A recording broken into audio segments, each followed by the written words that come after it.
Bonjour, c'est avec les commentaires de Melissa dos Santos que nous allons parcourir ce nouvel épisode de Café avec Spiritisme. Melissa nous dit que la paix du Maître Jésus envahisse nos cœurs en cet instant. Les habitudes sont une manière fréquente de se comporter, des manies que nous avons au quotidien. Quelles habitudes avez-vous ? Elles peuvent être bonnes ou mauvaises. Les bonnes habitudes sont faciles à identifier. Ce sont toutes celles qui nous aident à préserver notre santé physique, mentale et spirituelle. Mais les mauvaises, arrivons-nous à les identifier ? Et plus encore, arrivons-nous à percevoir ces mauvaises habitudes en nous-mêmes ? L'esprit André Louis, dans le livre Feu vert, psychographié par Chico Xavier, a dressé une liste de ces habitudes qui ne font du mal qu'à nous-mêmes et à ceux qui nous entourent. Et la liste dressée par notre bienfaiteur est celle-ci. Utiliser la pornographie ou des mots grossiers, même s'ils sont censés être à la mode. Taper l'épaule ou des coups de coude à celui qui parle. Commenter défavorablement la situation de quelqu'un. Répandre des rumeurs et entretenir des conversations négatives. Faisons une courte pause. En période de fake news, il est très important de réfléchir à 2, 3, 4 fois avant de partager une vidéo ou un texte, et de penser toujours à vérifier les informations au préalable auprès de sources fiables, et de se demander si ce sujet mérite vraiment d'être partagé. Et le bienfaiteur poursuit la liste des mauvaises habitudes. Parler très fort, rire de manière incontrôlée, appliquer une franchise impitoyable sous prétexte d'honorer la vérité. Fouiller dans le passé d'autrui portant préjudice ou blessant les autres. Comparer les communautés et les personnes, répandant pessimisme et discrédit. Fuir la propreté. Se plaindre systématiquement à propos de tout et de tous. Ignorer les convenances et les droits d'autrui. Relever intentionnellement les défauts et les cicatrices du prochain. S'irriter pour des bagatelles. Chercher à connaître des situations et des liens dont nous ne pouvons pénétrer le sens. Manquer de respect aux gens avec des questions inutiles.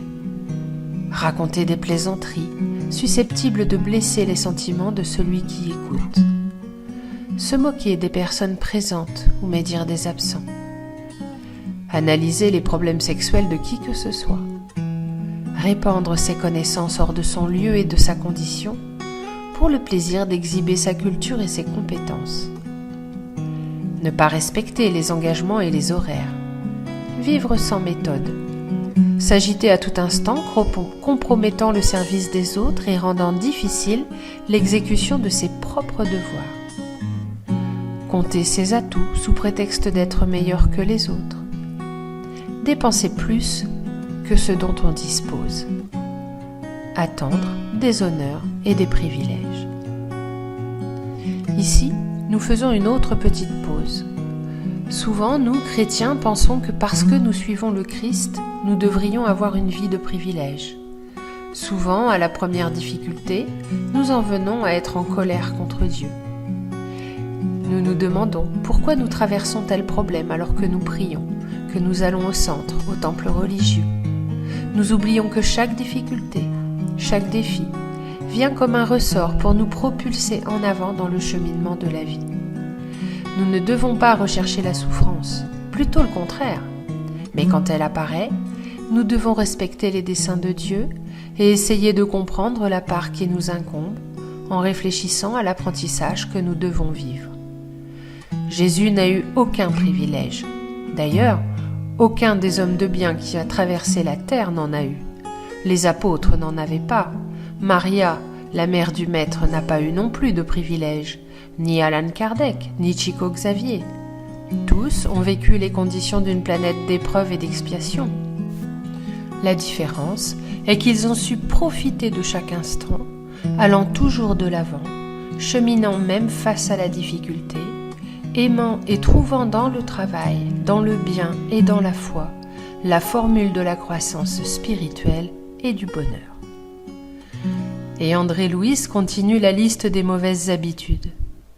ne pas vouloir souffrir, exiger le bien sans travail, ne pas savoir supporter les insultes ou les critiques, ne pas chercher à se dominer en explosant au moindre contretemps, discréditer les services et les institutions, fuir l'étude, laisser toujours pour demain l'obligation qui peut être remplie aujourd'hui, dramatiser les maladies et les désagréments, discuter sans raisonner, mépriser ses adversaires et défier ses amis, réclamer des autres ce que nous-mêmes n'arrivons pas encore à faire, demander de l'aide sans donner de coopération, condamner ceux qui ne pensent pas comme nous, accepter des devoirs et les laisser sans aucune considération sur les épaules des autres.